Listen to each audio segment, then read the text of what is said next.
Good evening. You're watching News at Dusk. I'm Santosh George. And I'm Shraddha Jandyal.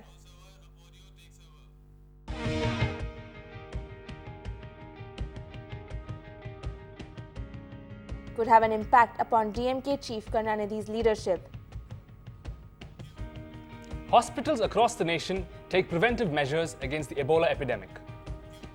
The Amma Baby Care Kit is introduced as a health and hygiene initiative in government hospitals. 306 homes have been demolished in Chepauk by the Slum Control Board.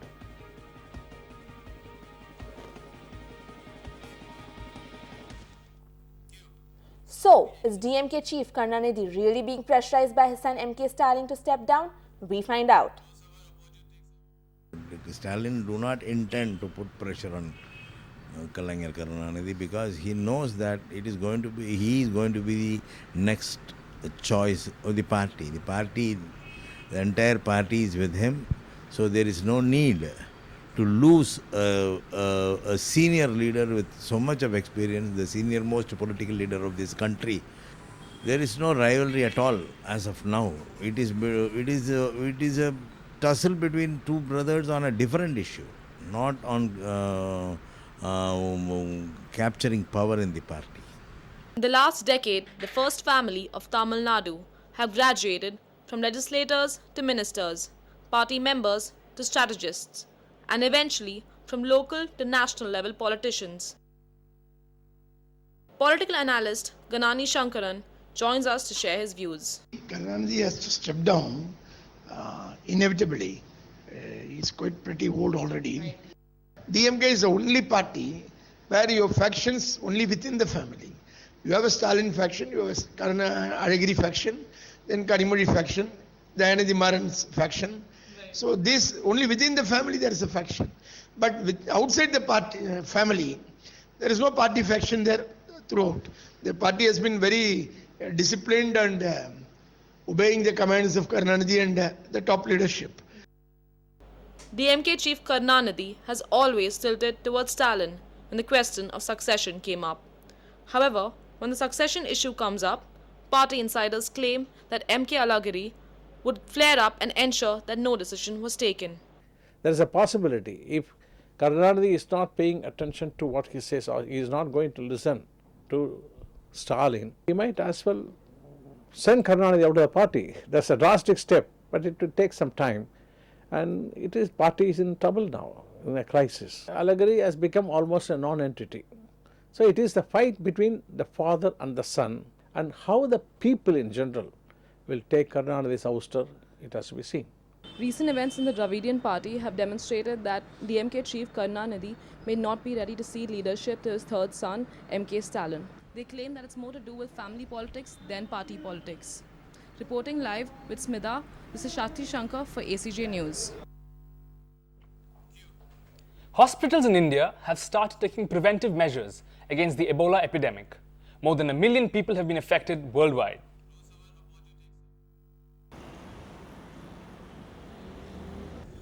The recent scare, caused by a person returning from Guinea, an Ebola-struck nation, has got hospitals such as Fortis Malar preparing for preventive measures.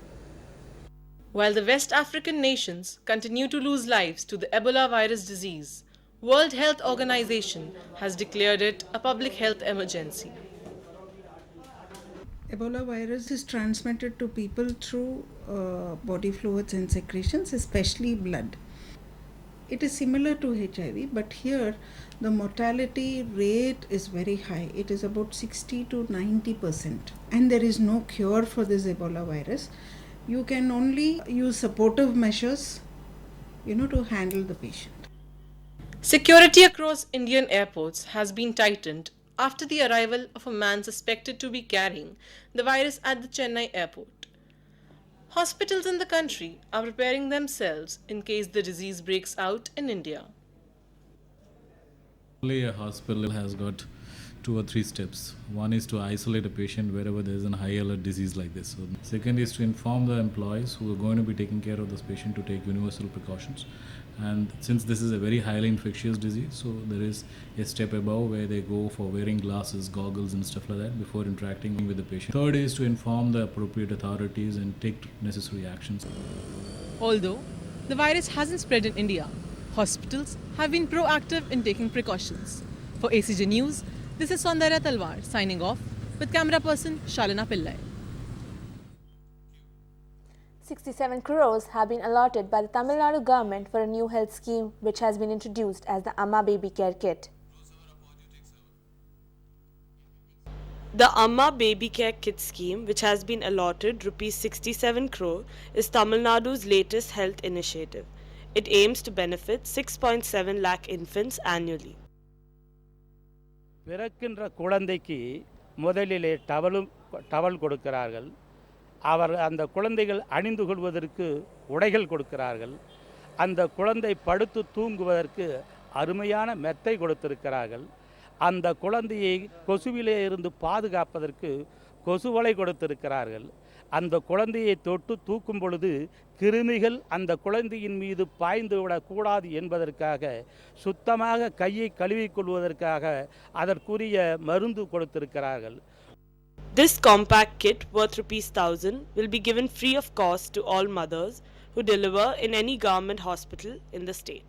They don't have any realistic enhancements like how to taking care of the child, which is given by our CM. Most probably most of the mothers or most of the agricultural area people, they don't have knowledge about that care.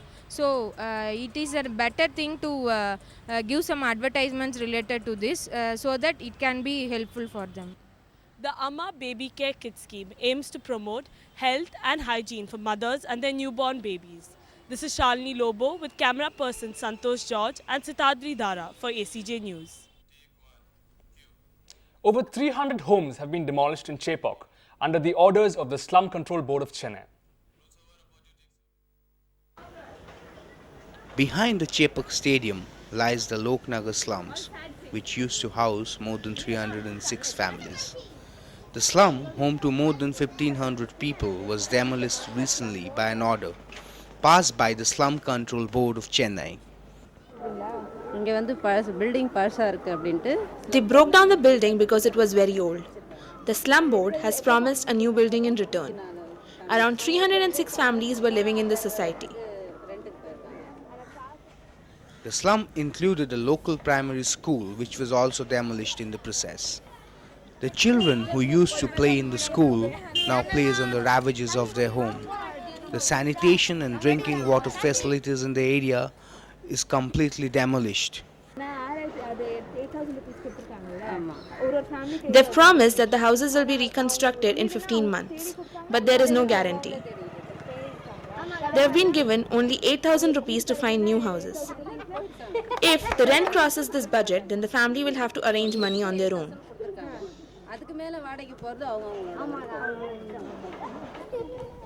I am standing in front of Loknagar in Chepauk, where 306 houses have been destroyed by the Slum Board of Chennai. These families have no idea what to do next. They have just been paid 8,000 rupees as remuneration for the destruction of their homes. They see no hope for the future.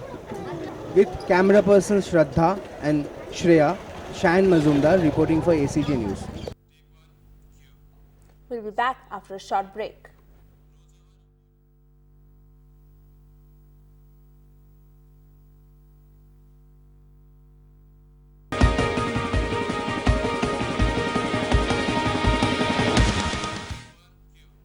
Welcome back. At first glance, Manohar Devdas's paintings will leave an impression upon you. Our correspondent, Sima Basin, interviews the inspiring, visually challenged artist, author and philanthropist. We are in conversation with Manohar Devdas, an author and artist, but above all, an inspiration. Can you tell us about your journey, sir?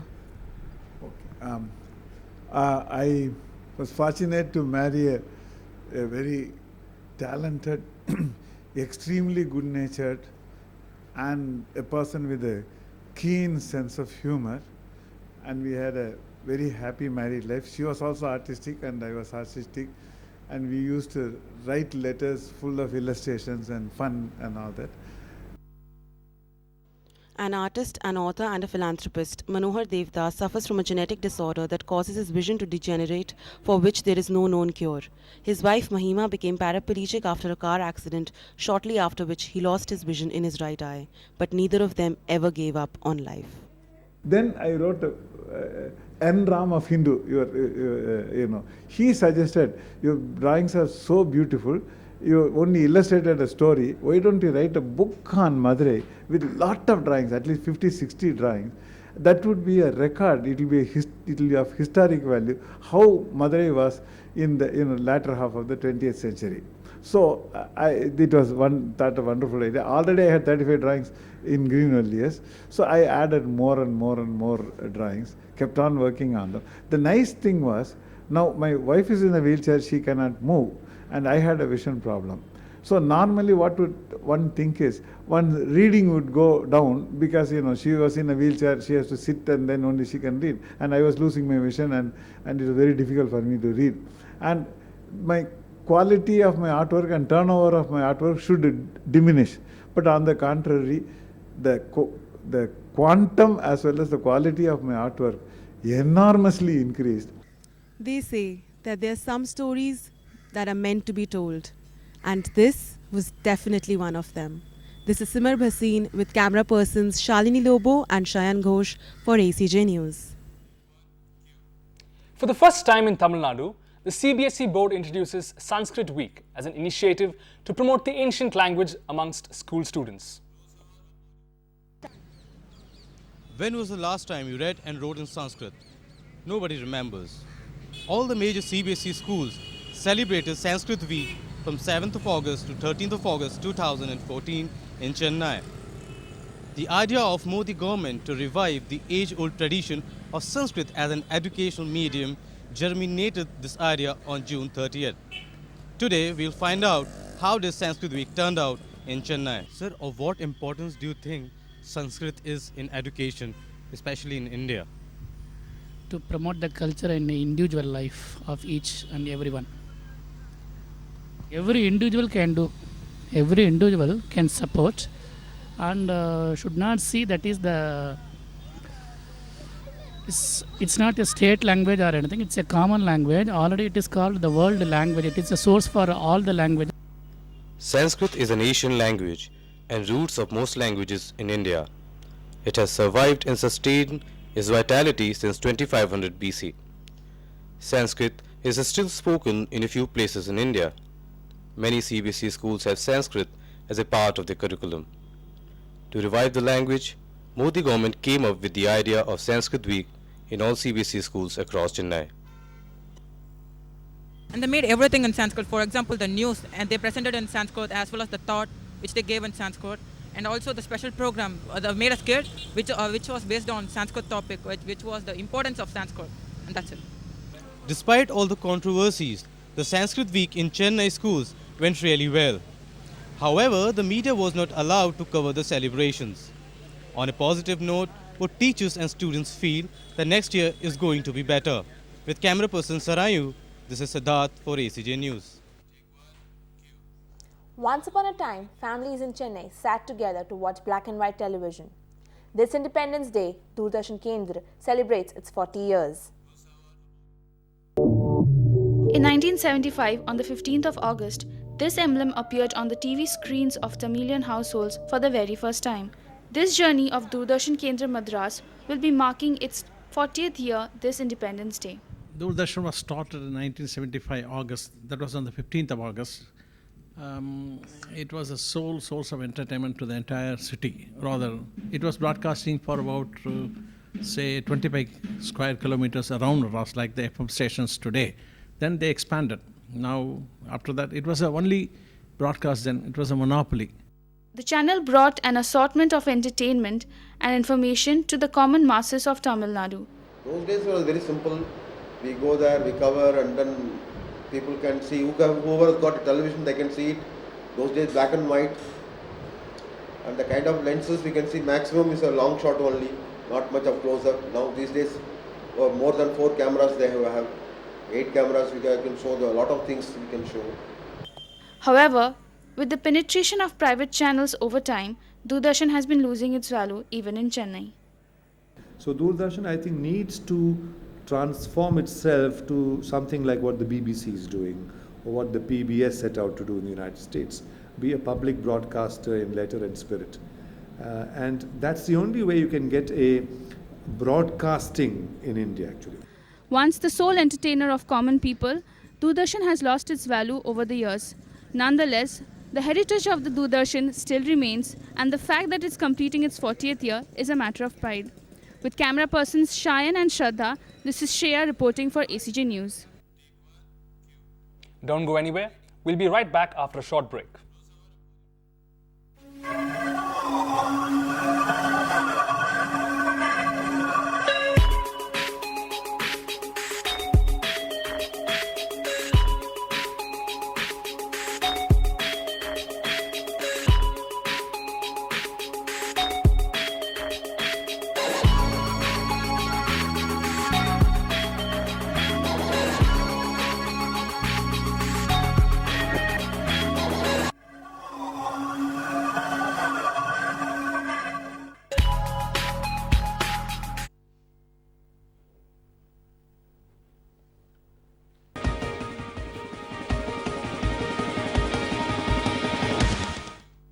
Welcome back.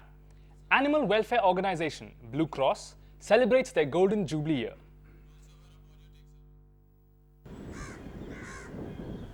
Blue Cross India was established in 1964 and has been taking care of animals for over 50 years. It is well known in the city for a number of projects such as Adopt a Pet, Become a Foster Parent and Water Bowl project. With the completion of 50 years, Blue Cross India has been organizing a number of adopt-a-thons like the one that was recently held on August 10th. See, one is we always are in need of funds for the comfort of these animals, for the better living for the animals. We are searching for people to have compassion, to own them, to give them a better life, to socialize with them, to take care of them. This is what. The Indian mongrel is best suited for the Indian terrain. It has the intelligence of a poodle, bark of a German shepherd, heart of a Saint Bernard, and speed of a greyhound, all in one.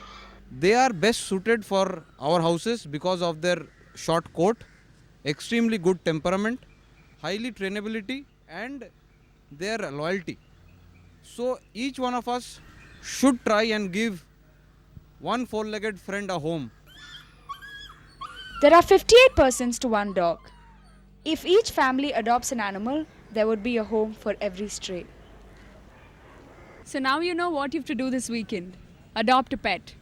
This is Smita with camera person Siddharth for ACJ News. Tapas India Foundation abandons the use of leather, opting for polyurethane in products.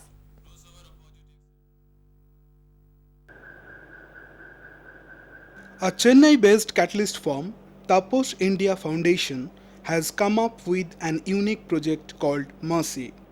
Seeing cruelty towards animals in slaughterhouse, which are brought alive and skinned for the leather products, Vikas Arya, the co-founder of Tapas India Foundation, thought of an alternative. I think it all started fairly early in my childhood with my mother, constantly talking about as to how these animals are cruelly treated. So it was somewhere in my mind that one should do something about it, and she kept mentioning about it all the time. Then, Jenny was reading about what's happening in Iraq and read a lot about the concentration camps, what was happening in Guantanamo Bay, and always felt quite sympathetic about it. Instead of using animal leather, they are using polyurethane for quality non-leather products. Polyurethane is a polymer composed of a chain of organic units joined by carbonate links. In terms of the way we wanted to deploy the earnings from the sale of products under this Mercy brand was to ensure that we spend it only for social causes, and where the board has decided basically to say 50% of the surplus that we generate will be used to develop the Mercy brand and the back end and the logistics for it. And the balance 50% will be used to support other NGOs. The youngest brand ambassador, Chester, revealed to us her intention to join the group at this early age. I wanted to join this because it's a very nice company. They are not just stopping animal cruelty. At the same time, they're making very nice products also. But nowadays, animal cruelty is very much. So they are stopping it, and I want to support. It has been launched 3 weeks back. The products ranging from rupees 300 to 900 will be available in Flipkart.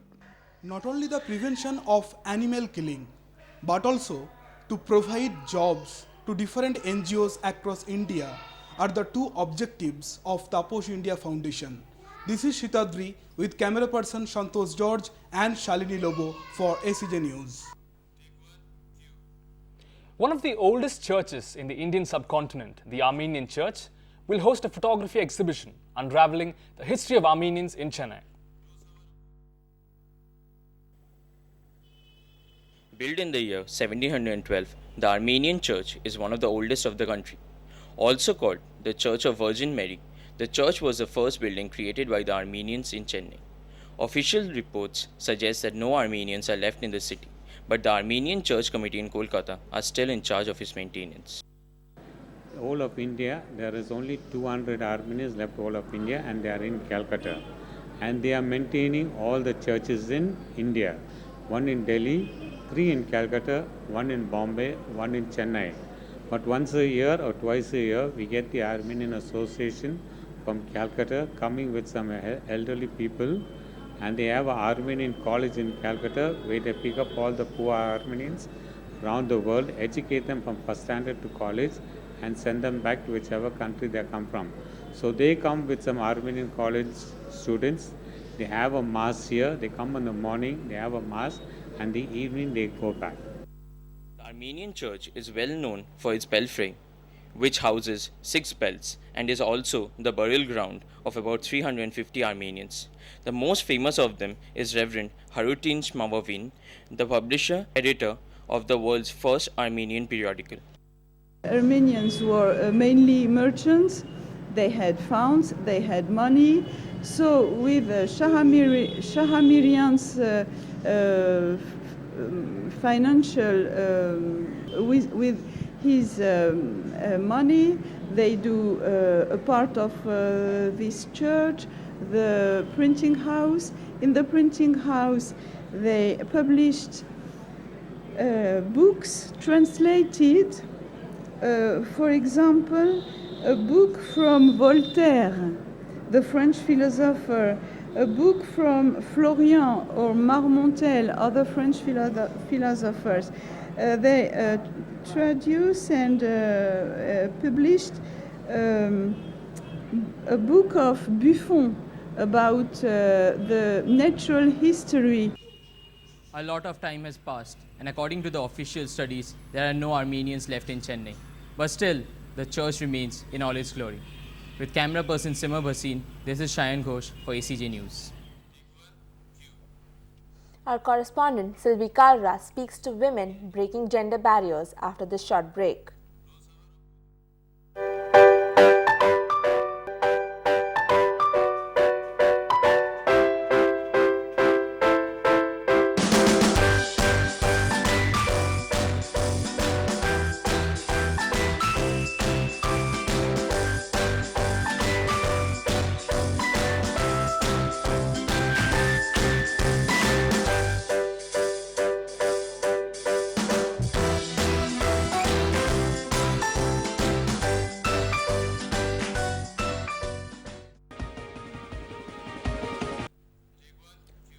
Welcome back.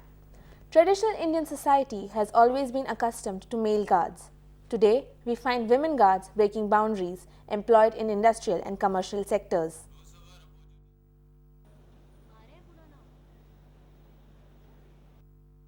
Women today are no more confined to the household work. ISS SDB Security Services provides highly trained security guards for industrial and commercial purposes. Women are equally hardworking as men during the training session, but when it comes to employment, they are given less preference.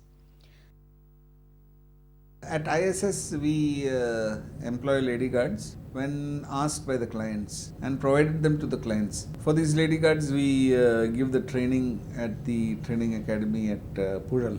Lady guards are good, they perform well, they are quite systematic and very enthusiastic about their work. Here are two women security guards who are the bread earners of their family and have dared to do things differently. They pay the school fee of their children, and by doing their bit, they celebrate the free spirit of being independent women. Thiruvanmiyur ஈசிஆர்லேருந்து வரோம். எங்கள் வீடு திருவான்மியூரில் தான் இருக்குது. இங்கே அங்கேருந்து வரதுக்கு ஒரு friend மூலிமா தான் இந்த வேலை கிடச்சிது எங்களுக்கு. ஜென்ஸு தான் ஆக்சுவலி வருவாங்க. அதனால் எங்களுக்கு லேடிஸ் கார்டு வந்து We are coming from Thiruvanmayur ECR. One of my friend has helped me to get this job. Usually it's men who work as guards, but there was a special need for female guards. We liked the job despite it being an all-night job. எங்களுக்கு ரொம்ப ஃப்ரெண்டாக இருக்காங்க. ஆனால் எங்களுக்கு பிடிச்சிருக்குது, நாங்கள் இந்த வேலைக்கு செய்ய போகிறோம். I'm standing right in front of the ISS SDB security office at Harrington Road, Chennai.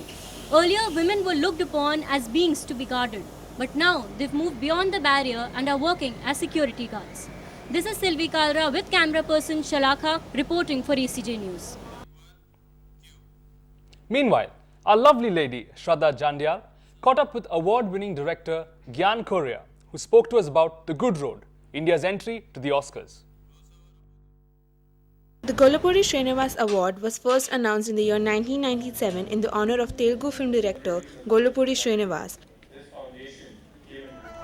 Gyan Korea won the 60th National Award for his film The Good Road, and if that wasn't enough, he recently won the Golapuri Srinivas Award. A year ago, more than a year ago. And since then, the film was selected for the Oscars, to be India's national entry at the Oscars. And then, of course, from the then this award. And it's been a great feeling, you know, when you finish a film, the sense of the film goes on and on and on.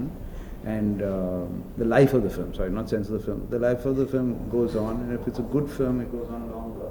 And that's a great feeling. I'm not very sure about what I did or didn't do. I can't recollect, but I do watch films, not enough. There's no question about it. I should be watching a lot more films.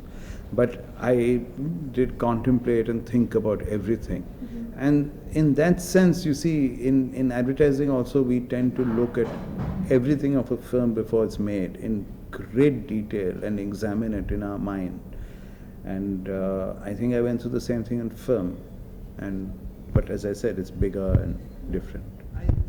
I chose a medium as in the story. When I started writing the story, I knew that when I started the idea of wanting to make a film, I knew that I would like to get out of my comfort zone and make a film somewhere very far away from advertising or, you know.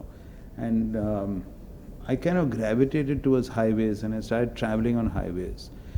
And I think that the lives that I saw on the highway, the people I met, it was so many, it was like an explosion to me. And maybe that's why there's a sort of multiplicity of characters and stories and things running through. But there was one idea which is like children choosing their own home and children finding their own home, which I've always thought to be an interesting kind of idea. And that's what I pursued, like, right through the film. You know, in the writing thing, you have to let things be in your head and bounce around, and who knows what will happen. So I'm quite far from sharing. This is me, Shraddha Jandyal, with camera person Shayan Majumdar and Shreya Biswas reporting for ACJ News. Brand Amma, a savior or a marketing gimmick? We begin our panel discussion with eminent guest Sylvie Kalra, our leading political journalist and social activist Shalini Rajvanshi. Welcome. Thanks a lot for having us on the show. Today's discussion revolves around Brand Amma. So is Brand Amma truly a savior or a marketing gimmick cleverly disguised? People claim it as a marketing strategy, but more than a strategy, it's a strategy for survival. they are always obsessed with the brand. But more than the brand, it's a bond between the people and the ruling government. Well, I feel differently because it's obviously a PR gimmick. Every government floats